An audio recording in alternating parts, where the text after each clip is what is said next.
Bien, bonjour à tous. Merci d'être venus aussi nombreux pour assister à cette finale d'Horatio. Je voudrais féliciter la Corpo pour son travail, son investissement. Le concours Horatio est un concours prestigieux qui est reconnu, qui existe depuis de très nombreuses années.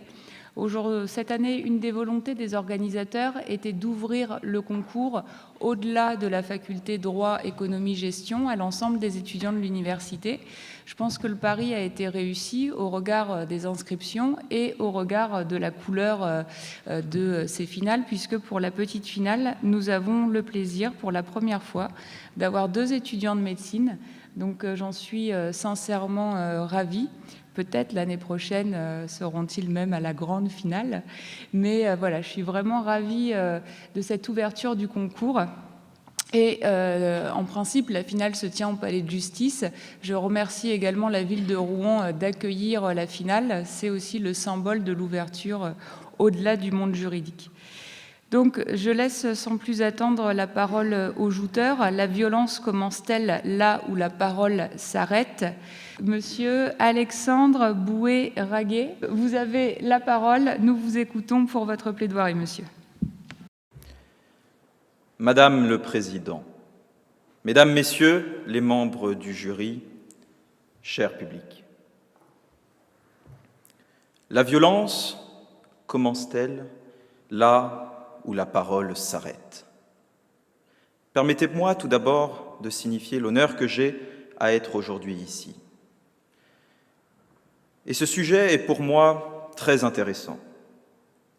Intéressant dans un monde où la parole est libérée, mais la violence quotidienne, et tout particulièrement intéressant aussi dans le cadre de ce que nous faisons en ce moment, l'exercice de l'art oratoire, où la parole est l'arme seule.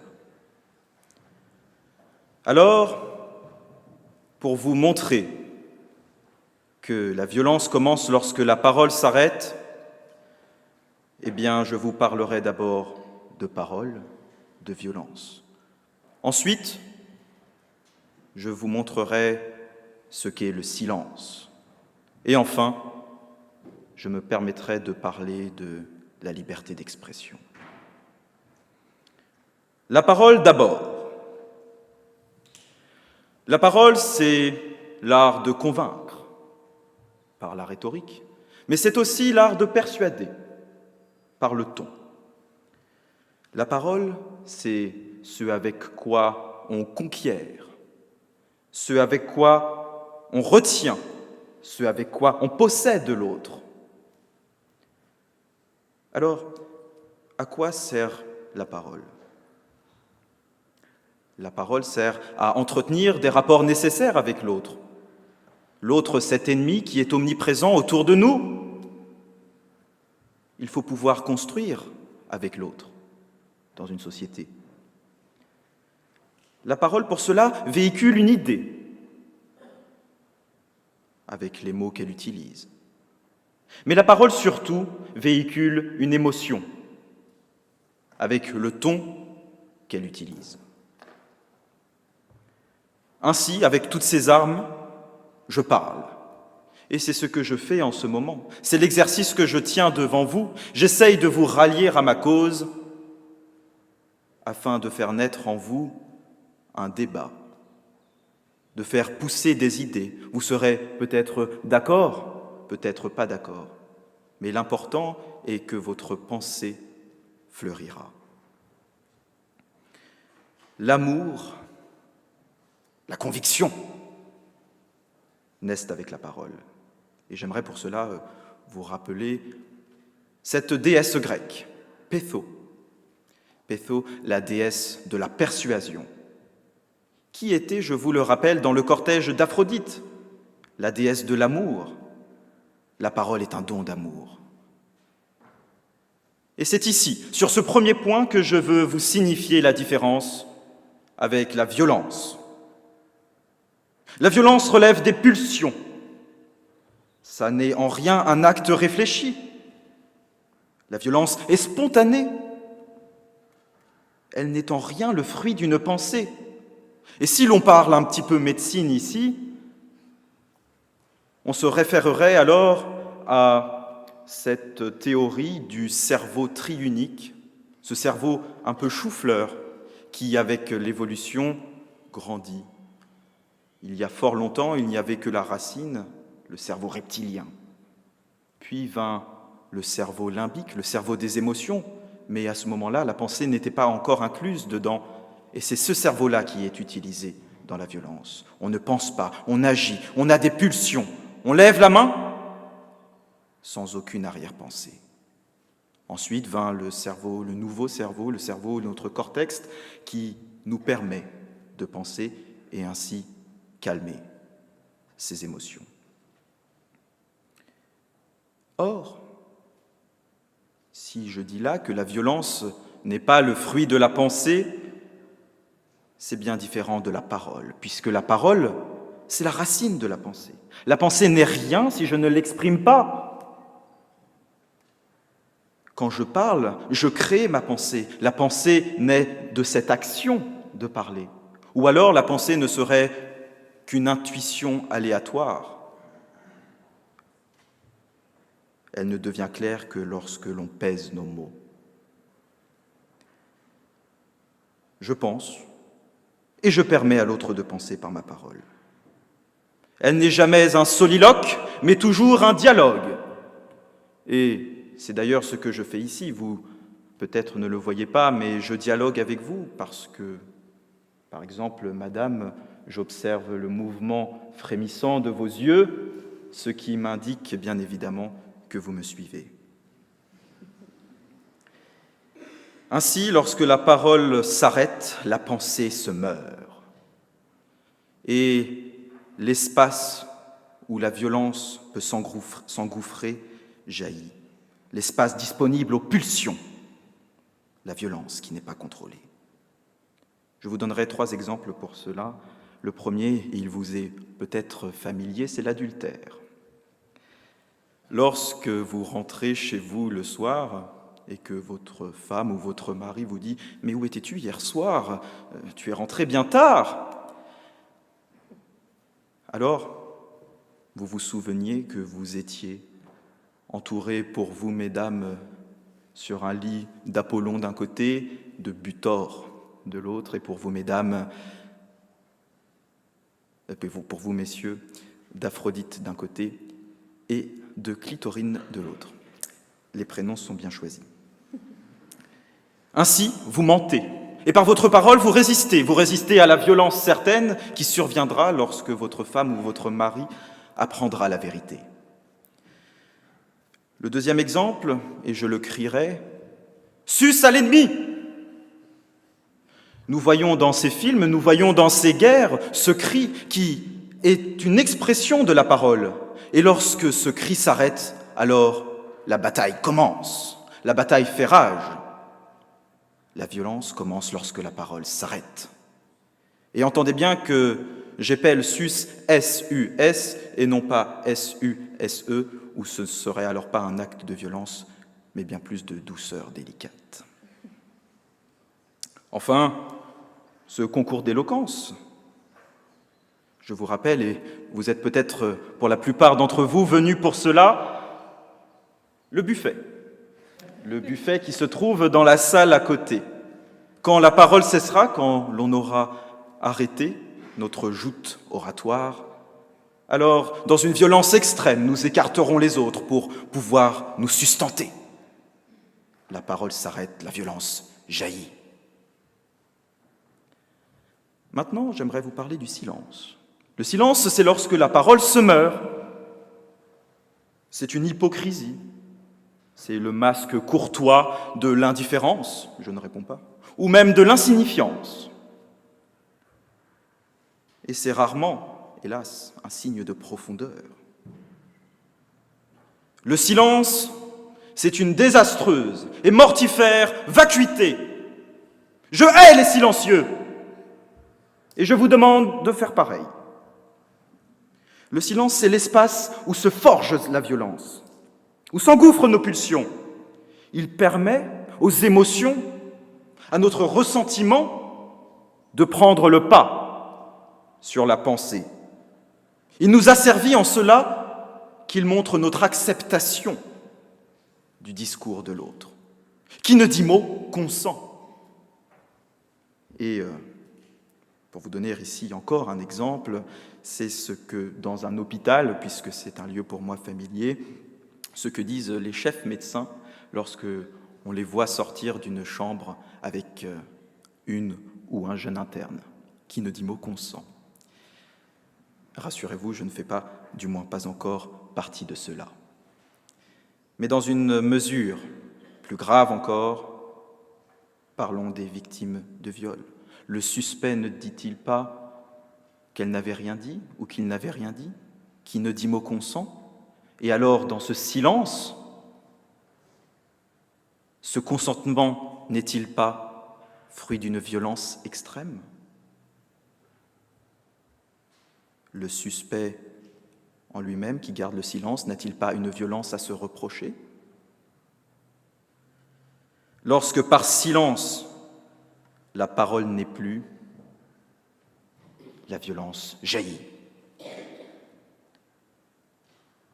Maintenant, parlons de la liberté. Ah, la liberté d'expression. Cette sacro-sainte liberté d'expression, qui a son importance aujourd'hui, la parole libérée.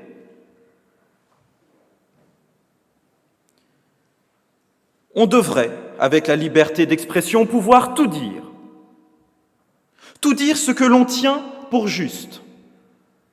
Et j'insiste ici, voyez le mot juste comme justesse et non pas comme justice.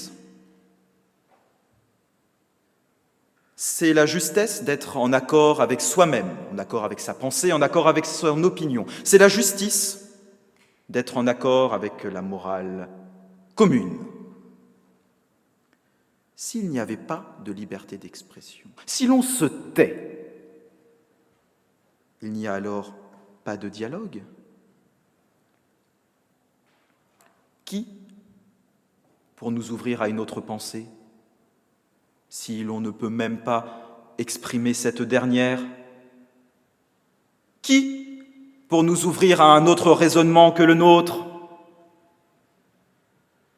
S'il n'y a pas de liberté d'expression, alors notre pensée n'a pas de parole, elle ne s'incarne pas, elle ne s'ancre pas dans la réalité, elle est désincarnée, morte de tout sens, et l'on sombre alors vers l'idéologie. Une idéologie que par tout moyen on veut défendre, et ces moyens sont la violence. Je ne vous rappellerai pas les idéologies qu'il y a encore aujourd'hui, ou bien celles qui ont émergé en 1939, bien avant en Allemagne. Alors, sans liberté d'expression, la violence se justifie. Rien ne l'arrête. Pour discerner, il faut que nos idées soient bousculées, que nos idées soient contrées par les autres. Et pour pouvoir être contrées par les autres, elles doivent être exprimées par la parole. Lorsque la parole s'arrête, la violence ressurgit. Arrêtons de légiférer contre ces mots que nous pouvons dire, parce que nous enfermons la parole et nous libérons la violence. Insulter quelqu'un, vous y pensez sans doute alors? Pourrait-on le faire? Eh bien, j'affirme ici que lorsqu'on insulte quelqu'un, il existe. On fait naître en lui une invitation à nous répondre. Mais lorsqu'on viole, lorsqu'on tape, lorsqu'on tue, il n'existe plus. Il perd de son intégrité. À cette mesure-là, la parole est encore le dernier rempart. Alors, pour conclure, bien évidemment, la violence commence lorsque la parole s'arrête. Et je vous invite tous ici à ne jamais arrêter de parler, à ne jamais tomber dans le silence, à toujours exprimer votre pensée.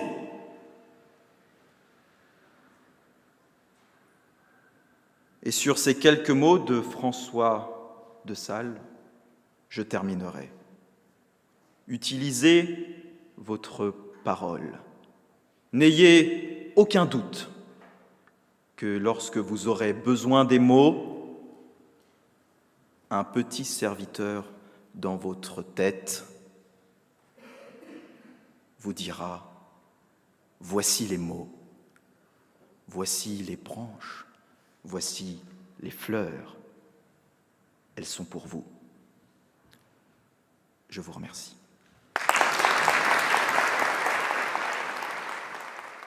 Bien, nous allons sans plus tarder passer la parole à votre contradicteur, puisque je ne voudrais pas que dans le silence de parole, la violence commence, sauf si, évidemment, M. Villard parvient à nous prouver le contraire. Monsieur, vous avez la parole. Madame le Président du jury, membres honorables du jury, chers contradicteurs, cher public, ceux ayant pris tout le plat dans leur assiette, en laissant les autres assiettes vides, et qui, ayant tout, disent avec une bonne figure, une bonne conscience, nous qui avons tout, on est pour la paix. Je sais ce que j'ai envie de leur crier à ceux-là, les premiers violents, les premiers provocateurs, c'est vous. Et quand vous rentrez chez vous dans votre belle maison et que vous allez embrasser vos enfants avec votre bonne conscience, au regard de Dieu, vous avez plus de sang sur vos mains d'inconscient que n'en aura jamais le désespéré qui a dû sortir les armes pour sortir de son désespoir. Ne nous trompons pas, il n'y a pas de violence qu'avec des armes, il y a des situations de violence. La violence commence-t-elle là où la parole s'arrête? Il y a déjà 10 ans, l'abbé Pierre le disait lui-même, le mensonge, des paroles, qui bafouent une parole en tant que promesse, l'espérance.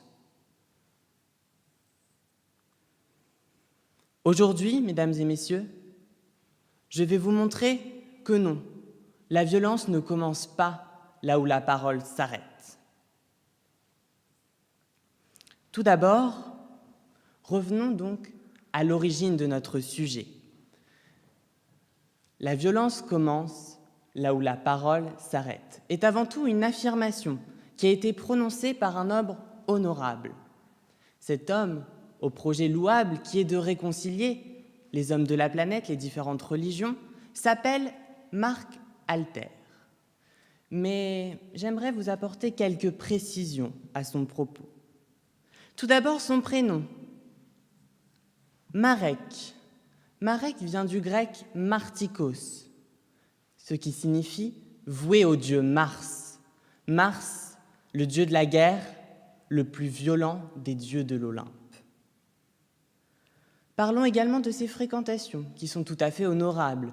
Le pape François, le pape Jean-Paul II, mais également Staline ou encore Poutine, avec lequel il avoue échanger quelques SMS.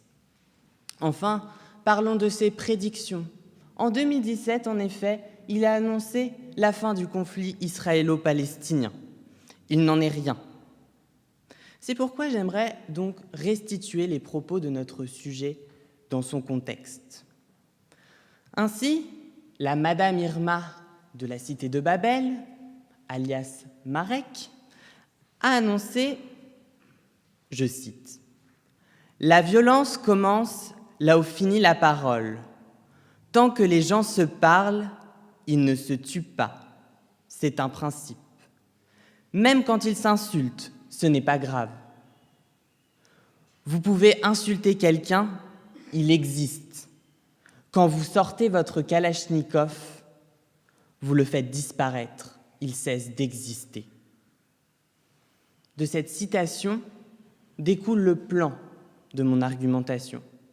Tout d'abord, nous nous projetterons dans un monde où la violence commence là où la parole s'arrête. Ensuite, nous irons aller voir un autre champ de la violence qui a été laissé en friche par Marek Alter. Enfin, nous nous interrogerons sur comment s'arrête la parole.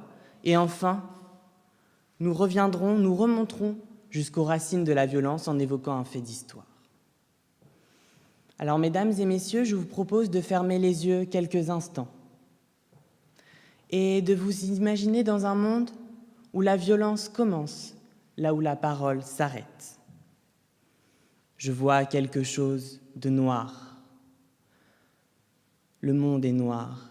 Une force terroriste émerge, inédite. Ouvrez les yeux. Vous les voyez? Ils sont là, dans les campagnes, dans les villes, sur les réseaux sociaux. Les muets, enrayés, non plutôt, enrayés par un groupe silencieux nommé Laryngite. Leur arme, le langage des signes.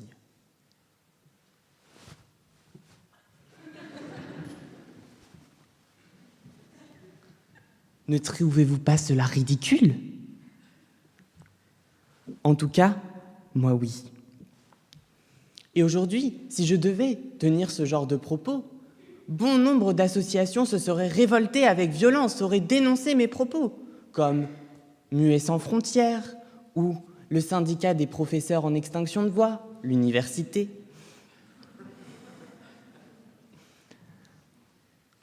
Non, mesdames et messieurs, cela n'est pas vrai. La violence ne commence pas là où la parole s'arrête. Alors revenons sur les propos de Marek Alter. Il avait une vision très manichéenne de la violence. Finalement, pour lui, la violence, c'est la mort, c'est-à-dire quelques secondes avant le meurtre. Et puis le reste, ce n'est pas de la violence. Mais pour vous, est-ce bien cela la vraie définition de la violence? Non. Et Marek Alter non plus ne pensait pas cela, car il a la langue bien pendue dans les médias malheureusement. Et en 2016, il a annoncé en substance que s'il devait s'exprimer par ses paroles devant un homme tenant une Kalachnikov, il pourrait la faire baisser. Et ainsi, la parole devient une arme. Tous les jours, la vie nous le montre. La violence ne commence pas là où la parole s'arrête, car la violence en elle-même tue.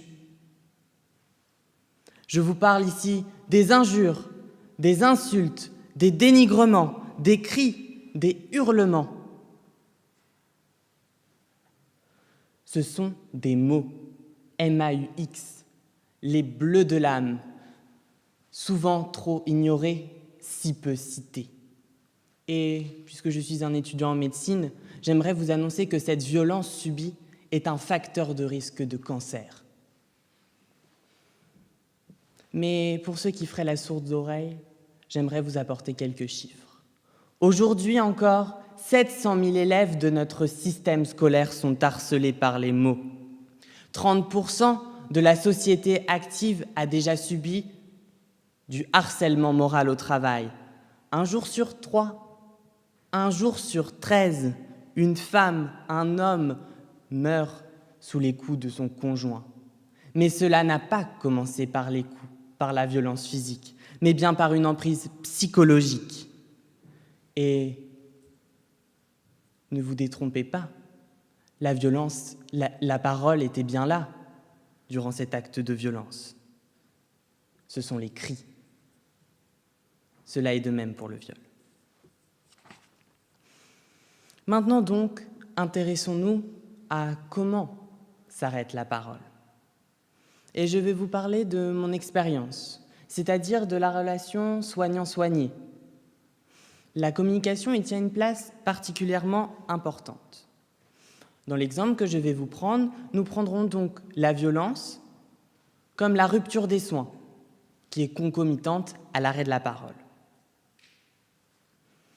Mais pensez-vous que ce genre de situation tombe comme un cheveu sur la soupe ? Voici mon exemple qui va vous mettre en appétit pour le buffet. J'étais donc en PACES, je venais de la terminer, et je n'étais pas vraiment douée en communication. À vrai dire, ce n'est pas le mode de sélection des futurs médecins.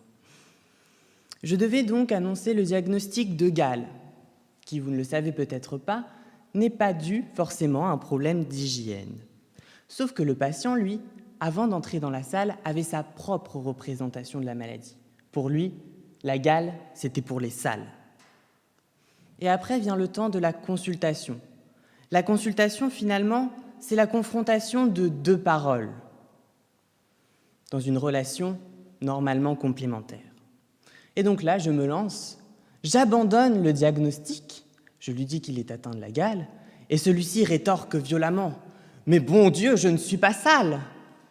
Et moi, agacé par son manque de connaissances, je lui réponds « Mais ce n'est pas parce que vous êtes sale. Pourtant, vous devez laver votre linge à 60 degrés pour éliminer le parasite. » Ce dernier, ne comprenant totalement pas mon propos, puisqu'il n'était pas sale, pourquoi devait-il laver le linge ? Il décide de partir. Il en décédera. Dans cette situation, la violence n'a pas commencé là où la parole s'arrête. En effet, en 2 points. La violence a tout d'abord commencé au moment du diagnostic. La parole du diagnostic est violente. J'ai donné l'exemple de la Gall, mais imaginez-vous la même chose en parlant du sida ou des cancers. La violence également a été dans la communication. La fonction conative et expressive du langage n'était pas en accord. La rétroaction n'était pas bonne, elle s'est emballée, énervée, violente. La violence ne commence pas là où la parole s'arrête. Mais où commence la violence ? Eh bien, j'ai décidé de comprendre Marek, j'ai été un petit peu méchant avec lui auparavant, et de me renseigner sur son histoire. J'ai oublié de vous dire qu'il était juif. Malheureusement, pendant la Seconde Guerre mondiale, ce n'était pas une qualité. Il a dû donc fuir Varsovie pour éviter les ghettos. Mais peut-être a-t-il pensé que la violence a commencé quand la parole des Juifs s'est arrêtée. Mais les Juifs se sont-ils arrêtés de parler ? Ne se sont-ils pas opposés violemment à toutes ces mesures qui leur pourrissaient la vie ? Ces femmes n'ont-ils pas crié quand on les a séparées de leurs enfants ? Non, la violence n'était pas dans l'arrêt de la parole. Elle était dans le manque de considération, l'absence de considération de la personne juive. Là où l'écoute s'arrête, la violence commence. Pour conclure, je vous propose de signer l'armistice. La violence, dans toutes ses composantes, verbale, psychologique, sociale, physique, ne commence pas là où la parole s'arrête. Mais qui est le coupable, me direz-vous ? Au fil de ma plaidoirie, nous avons vu les racines de la violence. C'est l'ignorance. Alors, tolérance et éducation sont de rigueur pour que les violences cessent enfin. Mesdames et messieurs, n'oubliez pas ces paroles, les miennes. Je vous remercie. Merci, Monsieur Villard. Monsieur Bouéragué, vous avez la parole pour la contre-plaidoirie. Madame le Président, Mesdames, Messieurs les membres du jury, cher public, je vais maintenant parler parce que je vous sens bouillonner et je n'aimerais pas qu'une violence furtive vous prenne. Mon cher contradicteur, dans son discours, semble avoir Monsieur Marek Alter pour idole. Il nous en parle pendant de longues minutes et on pourrait associer cela à de la passion. Il veut d'abord le détruire, cette destruction dans la violence, sentiment passionnel, et puis il veut essayer de le comprendre en lui attachant ces mots. Un monde où la violence commence là où la parole s'arrête. On entre ici dans ce qu'est la vie aujourd'hui, et il voudrait nous faire entrer dans ce monde et nous parler de ces gens horribles que sont les muets. Je vous invite alors à aller dans une association de muets et leur dire qu'ils n'ont pas de langue, qu'ils n'ont pas de parole. La langue des signes est assurément une parole, parce qu'elle permet, comme toute parole, d'exprimer sa pensée. Seulement, elle n'est pas orale. Et c'est assez minimaliste et réducteur de croire que la parole serait toujours orale.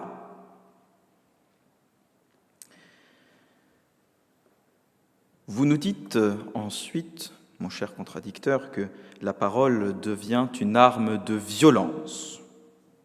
Une arme de violence dans les insultes, dans les cris, dans les hurlements. Mais bien que vous soyez peut-être ici adepte des onomatopées, ayant lu toute votre jeunesse Astérix, ah, oh, sniff. Ce sont bien des mots, cette fois-ci M-O-T-S, mais ça n'est en rien une parole. Ils expriment nos émotions, notre ressentiment, et non pas notre pensée. Ils jaillissent comme la violence de notre pulsion animale. Et lorsque l'on ne répond pas par une parole, lorsque l'on ne répond que par des onomatopées, c'est pour moi la même chose que de s'inscrire dans le silence. On accuse le coup et l'on accepte ce que l'autre nous fait.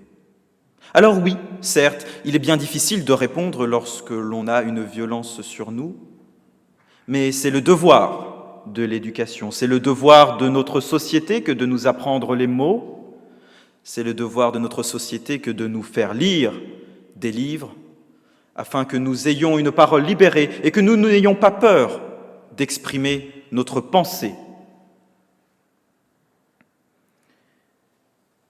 Et encore, comment contrer alors la violence ? On parlait tout à l'heure de violence par les mots dans les écoles, violence verbale. Si tant est qu'elle soit une violence, comme mon contradicteur l'affirme, comment pourrions-nous la contrer ? La contrer par des gestes ? Faudrait-il balayer devant nous tous ceux qui nous font du mal ? Mais c'est la loi du talion. Je ne suis pas pour la loi du talion, et nos sociétés, ici, n'y sont pas non plus. Nous avons une justice, nous pouvons nous défendre, et elle utilise quoi donc ? Les mots, la parole. Ainsi, lorsque la parole ressurgit, la violence s'arrête. C'est peut-être difficile, il ne s'agit pas de sortir une phrase, une citation,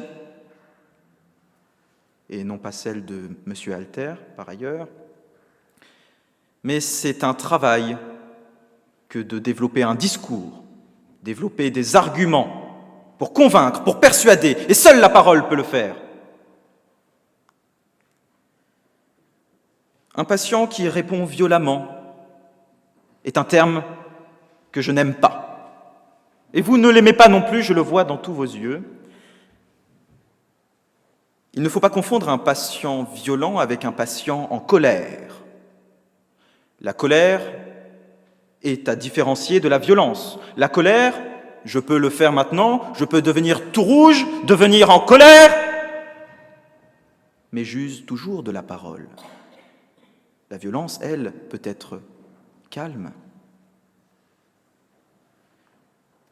Ainsi, c'est aussi réducteur de confondre la violence avec la colère d'un patient qui ne comprend pas. Et honte à vous, futur médecin, qui avez laissé partir ce patient avec la gale, sans jamais pouvoir le retenir. Alors oui, certes, vous me direz, il est libre de faire ce qu'il veut. Mais la dissymétrie de la connaissance que j'ai entre moi, médecin, et lui, devrait me pousser à le retenir, à le convaincre, à le persuader. Vous êtes en quelque sorte responsable par moitié de sa mort. Et j'espère que vous serez jugé.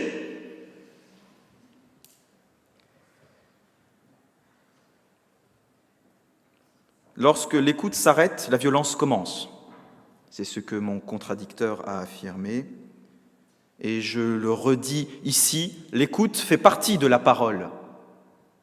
L'écoute est pour moitié de la parole. Lorsque je parle seul, ma parole n'a aucun écho, elle ne sert à rien. Peut-on encore appeler ça même de la parole ? Quand je me parle à moi-même devant un miroir, finalement, je m'écoute aussi. Et c'est la définition, s'écouter, de l'égoïsme. Mais j'ai toujours cette partie qui écoute. Alors, lorsque l'écoute s'arrête, la violence commence. Eh bien, je dirais, certes, mais lorsque l'écoute s'arrête, la parole s'arrête.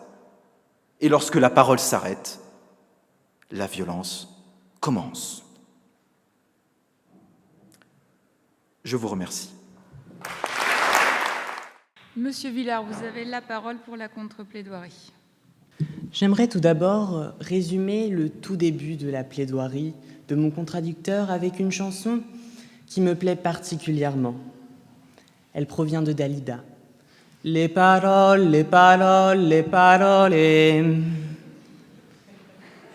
En effet, au tout début de la plaidoirie de mon contradicteur, nous avons eu bon nombre de définitions très joyeuses de la parole, mais la parole, techniquement, avant tout, c'est un langage articulé en utilisant ses organes phonateurs. Cela est la définition juste de la parole. Ensuite, mon contradicteur l'a dit comme moi. La parole est une arme. Mais une arme pour convaincre, une arme pour persuader. Prenons un pistolet.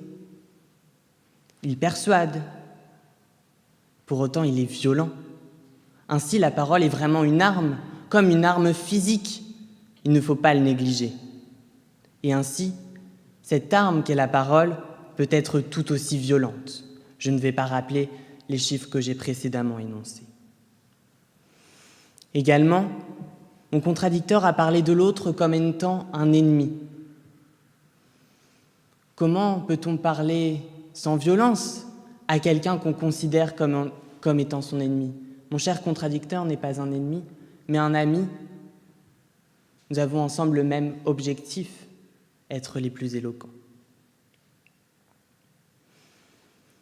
Enfin, mon contradicteur a essayé de parler de médecine, en parlant de ce cerveau en forme de chou-fleur tripartite avec le reptilien, le limbique et le cortex. Je peux le concevoir, il n'est qu'en 2e année, mais il faut rectifier les choses scientifiquement parlant. Nous avons des états, par moments, de stress intense, où justement nous sommes par exemple sous la contrainte, sous la pression, la vitesse, etc. Et c'est le reptilien qui prend toute sa place. C'est le seul cerveau qui agit. Et on parle quand même sous cette violence, sous ce stress. Et on dit parfois des choses que l'on regrette. Donc la parole, parfois, peut être régie justement par cette impulsion, par le cœur.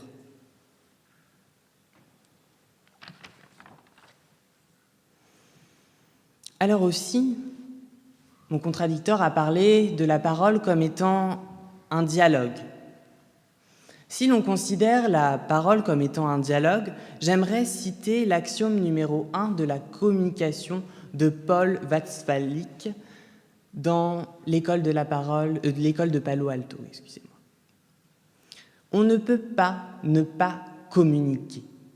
Ainsi, si la parole est un dialogue, elle ne s'arrête jamais, elle ne peut jamais s'arrêter puisque le non-comportement n'existe pas.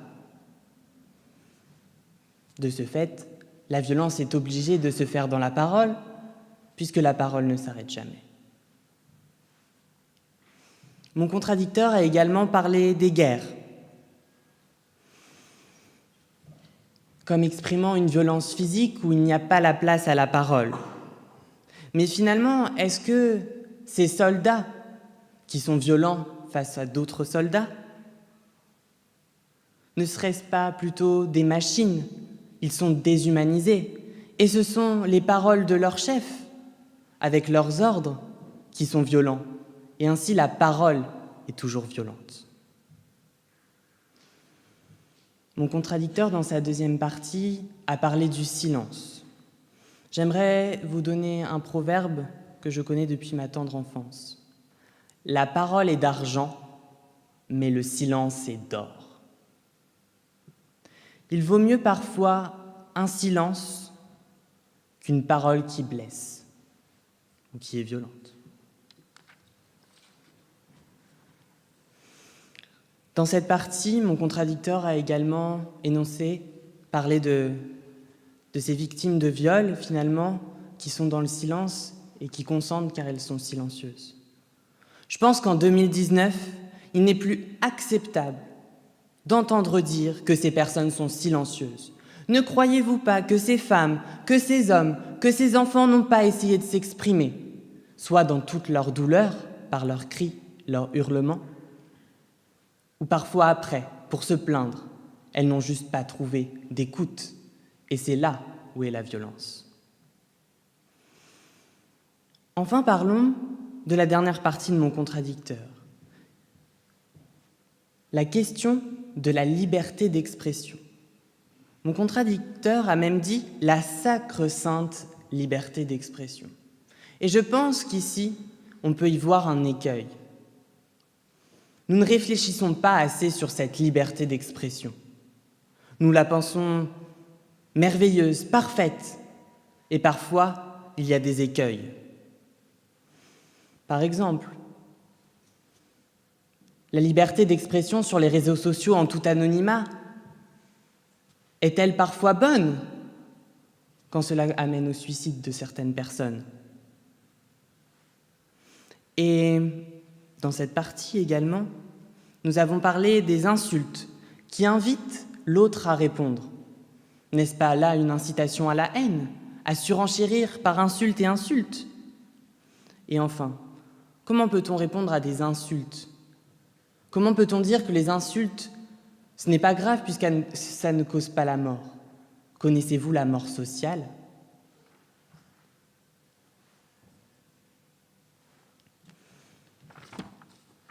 Finalement, je serais d'accord avec mon contradicteur pour dire qu'il ne faut jamais que vous arrêtiez de parler. Mais parlez mieux, parlez avec respect. Car, sachez-le, la violence ne commence pas là où la parole s'arrête. La parole est violente. Je vous remercie. Je vous remercie, monsieur. Je vais vous demander à tous les deux si vous voulez bien vous lever, comme ça les membres du jury pourront vous poser des questions à l'un, à l'autre, aux deux en même temps. Alors, je ne sais pas si un membre du jury veut commencer. Oui, mais je suis pas ici. Alors, je vais parler un peu fort pour l'étudiant en médecine qui est à ma droite. Monsieur Bouéraguet. Voilà. Il me semble que vous avez dit à un moment donné que la violence n'était en rien un acte réfléchi. Hein, c'était dans votre plaidoirie. Eh bien, il y a quand même une violence légitime de l'État et qui ne passe pas forcément par des mots seulement. Qu'en pensez-vous ? La violence légitime de l'État, qu'est-ce que j'en pense ? C'est ça. C'est plus dur que le cerveau chou-fleur. Ah oui, bien sûr. Bien, je ne crois pas qu'il y ait de violence légitime de l'État et par ailleurs, je crois que si quelque chose y est légitime, c'est bien après de multiples discours que l'on a eus en colloque, en réunion, de multiples paroles, et par les paroles que ces gens ont eues pour légitimer un acte, je ne crois pas que cet acte alors relève de la violence. Et je l'assure encore, la violence, c'est des pulsions, ça n'est pas réfléchi. D'autres pourraient voir un acte comme une violence, mais alors ce serait très subjectif. Et je ne crois pas que l'État puisse faire valoir une violence légitime, et je crois même que violence légitime ne sont pas deux mots à associer. Je ne sais pas si j'ai répondu à votre question. Il a même été question pour l'État d'avoir le monopole de cette violence légitime, de façon à ce que les citoyens eux-mêmes ne se fassent pas justice. Oui, mais... Oui, encore une fois, je ne crois pas que... Il a été question que l'État est une violence légitime. Je ne crois pas qu'on puisse appeler ça violence. Peut-être des gens ont pu appeler ça violence, mais je ne crois pas, moi, que ce soit une violence. Pensez-vous qu'il existe des silences éloquents? Eh bien, lorsque je parlais de silence, je parlais bien évidemment d'un silence voulu. Et je vous dirais que je crois que le silence, après une œuvre de Mozart, c'est encore de la musique. Alors pour répondre plus clairement à votre question, bien sûr que le silence a sa place dans l'éloquence, et d'ailleurs quand je parle, vous faites part, vous, de silence, ce n'est pas un silence voulu, un silence en termes de non-réponse, en termes de « je m'enfouis », j'enfouis mes idées et je ne les exprime pas, puisque lorsque vous faites preuve de silence ici, je ne suis pas Mozart, mais lorsque vous faites preuve de silence ici, vous faites partie de mon dialogue et vous exprimez votre pensée dans le regard que vous avez vers moi, et cela fait naître chez vous une parole qui, peut-être après, vous déciderez de l'exprimer, peut-être pas avec moi, mais peut-être avec d'autres, et je vous invite à exprimer cette parole après, et donc ne pas s'enfermer dans un silence. Voilà comment je vois le silence. Une petite question. Une manifestation a été interdite dehors concernant les gilets jaunes. D'après vous, en termes de violence, qui est le plus violent entre le boxeur des gilets jaunes qui boxe des forces de l'ordre et un chef de guerre qui déclare une guerre par la parole? Je pense que le plus violent des deux est le boxeur qui frappe les gens, car lui-même, il fait de la violence directement envers les personnes. On peut déclarer une guerre, mais par exemple, on peut déclarer une guerre froide, où il n'y a pas de violence physique finalement, où il n'y a pas de destruction de personnes. La violence est en suspens, mais elle n'est pas vraiment là. Alors que le boxeur, lui, qui est violence, pardon, désolé, en soi, les deux peuvent être violents, je le conçois, mais je pense que le plus violent, quand même, peut être aussi le guerrier. Je me suis embrouillé dans mon sujet. Le guerrier peut aussi, le chef de guerre peut également être violent, car même une guerre froide est une guerre violente, puisqu'elle, justement, je le disais, la violence est toujours en suspens. Elle est là dans la parole des chefs de guerre qui résonnent dans tous les pays, notamment la guerre froide que nous connaissons tous, où finalement la parole, la menace était violente. Alors que finalement, le boxeur, justement, comme le parlait Madame Sibou, heureusement, nous avons une police efficace qui nous permet de nous empêcher du boxeur. Alors, vous avez tous les deux adopté une définition différente de la parole. On l'a vu avec vous, monsieur, la définition phonique. Avec vous, monsieur, la parole qui est en fait une expression qui peut passer par les gestes. En revanche, vous avez tous les deux adopté la même définition de la violence comme quelque chose de négatif, comme quelque chose de subi, de non voulu. Mais la violence peut être voulue. Je voudrais qu'en quelques mots, vous resituiez votre plaidoirie dans un autre contexte, le contexte du sadomasochisme.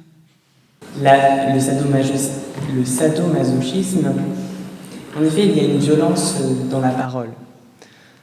Puisque je suis un fort imitateur, je vais me laisser tenter par quelques paroles, comme « Encore ! Oui, continue, plus profond !» Ce sont des paroles violentes. La violence est dans ces paroles, puisque ces paroles engendrent une violence derrière une violence physique, une violence qui fait mal.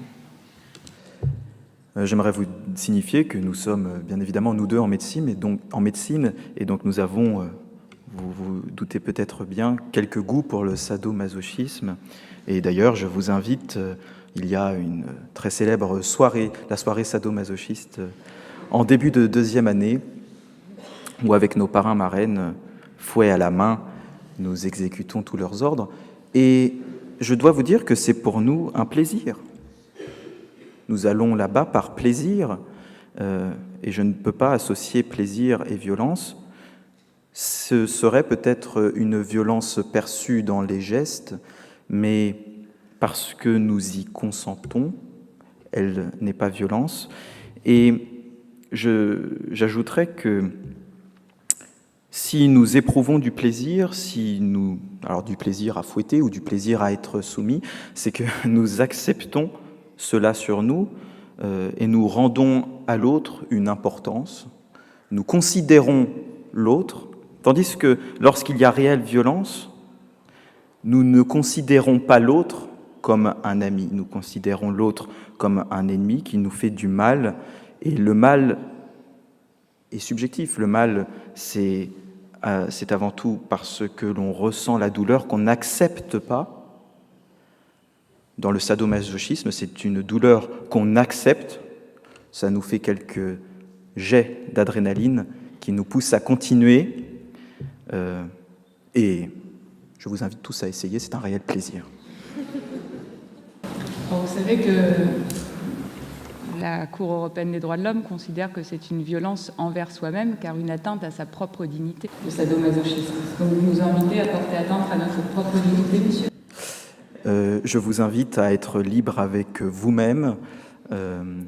Alors, la Cour européenne des droits de l'homme a émis peut-être cette considération-là, mais je vous invite à être libre avec vous-même, faire ce que vous souhaitez, votre corps vous appartient, et c'est la dernière des libertés qui pourra vous être enlevée. Toutes les violences ont cette particularité d'enlever une certaine liberté à l'autre. Dans le sadomasochisme, à soi-même, comment peut-on s'enlever soi-même sa propre liberté, alors qu'on use cette propre liberté pour nous faire ce que nous faisons dans le sadomasochisme? Il y a là un paradoxe, et donc, bien évidemment, le sadomasochisme est un plaisir.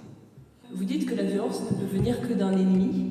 Mais dans ce cas-là, que répondrez-vous à une épouse qui viendrait déposer plainte contre son mari qu'elle aime pour l'avoir violée ? Eh bien, je répondrai à cette épouse qu'alors, elle est devenue pour son mari une ennemie, et que son mari est devenu pour elle un ennemi. Si elle fait l'acte, si elle a le désir, et d'ailleurs, le mot désir est peut-être un mot un petit peu fort pour cela, mais si elle fait le cheminement pour aller porter plainte, c'est bien qu'elle considère l'autre comme son ennemi. Quant à l'amour, alors l'amour, c'est une définition très compliquée, c'est un processus sur lequel on ne peut pas grand-chose. L'amour vient du cœur, l'amour ne vient pas de la pensée. Avoir cette parole envers la justice, envers les autres, d'aller porter plainte, c'est à différencier de l'amour. On utilise sa pensée, on combat son cœur, mais l'autre en est encore plus un ennemi. Monsieur, j'avais une question pour vous. Vous nous avez soutenu que la parole est violente. Mais le silence ne peut-il pas en être également, ne peut-il pas être également source de violence? Alors je sais que vous êtes en médecine, mais justement il y a un lien. Est-ce que vous connaissez l'affaire Vincent Lambert? Je suppose que dans l'assistance, des personnes ont au moins un petit peu entendu parler de cette affaire d'un patient en état végétatif qui n'est pas en capacité de donner son consentement à la fin des traitements, ce qui peut également inclure l'hydratation et l'alimentation. Alors, la question est la suivante. Le silence du patient, en incapacité de donner son consentement, révèle-t-il toute la violence du choix que le corps médical doit faire et toute la violence qu'une famille parce que justement certains membres de la famille s'y opposent alors que d'autres sont d'accord pour arrêter les soins, est-ce que ce silence n'est-il pas source d'une violence encore plus grande que la parole? Tout d'abord, concernant le silence, si on prend la parole comme étant un dialogue, le silence en lui-même est une parole. Une parole certes sans son, mais parfois, par exemple, Vincent Lambert peut-être s'exprime par d'autres moyens, qui n'est peut-être pas la parole, mais sa parole à lui. Et en effet, je suis d'accord qu'il y a une violence du corps médical ou de sa famille qui s'oppose à son choix, qu'il ne peut pas vraiment exprimer clairement et faire un consentement éclairé.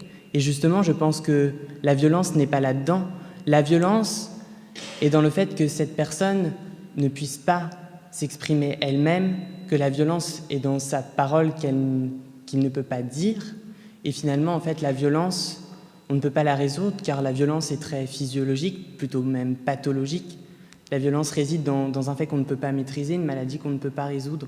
Et je dirais que c'est un cas de non-retour, malheureusement pour lui, mais je pense que la violence ne se situe pas dans le corps médical ni même dans la famille qui essaye justement de s'adapter aux lois sur ces questions de fin de vie, mais plutôt voilà, dans la fatalité de la violence de l'arrêt de la parole. Juste, monsieur, donc la parole s'exprimerait ici sans son. C'est ça? Puisque aujourd'hui, j'ai la capacité d'exprimer ma parole avec les sons, mais on peut également voir, nous avons parlé tout à l'heure, bien sûr, en s'amusant de muets, par exemple d'enfants qui ne peuvent pas encore s'exprimer. Mais pour autant, ils ont une parole qui est la leur. Parfois, ce n'est pas la parole conventionnelle, mais ils ont une parole dans leurs gestes, dans leur regard. La parole va au-delà des mots, au-delà de ce discours articulé, justement. Parce qu'il y a également le discours articulé que je vous parlais, mais les articulations aussi. C'est un discours articulé. Donc, messieurs, je vous remercie beaucoup pour ces plaidoiries de grande qualité. Je voudrais signaler quelque chose. Vous avez vraiment joué le jeu des contre-plaidoiries. Vous n'avez pas rédigé à l'avance vos contre-plaidoiries, vous avez répondu à l'adversaire, vraiment. Et ça, au contradicteur, et ça, vraiment, je vous en félicite parce que c'est un exercice très difficile. Donc, au-delà de la qualité de vos plaidoiries, bravo aussi pour les contre-plaidoiries. Bravo.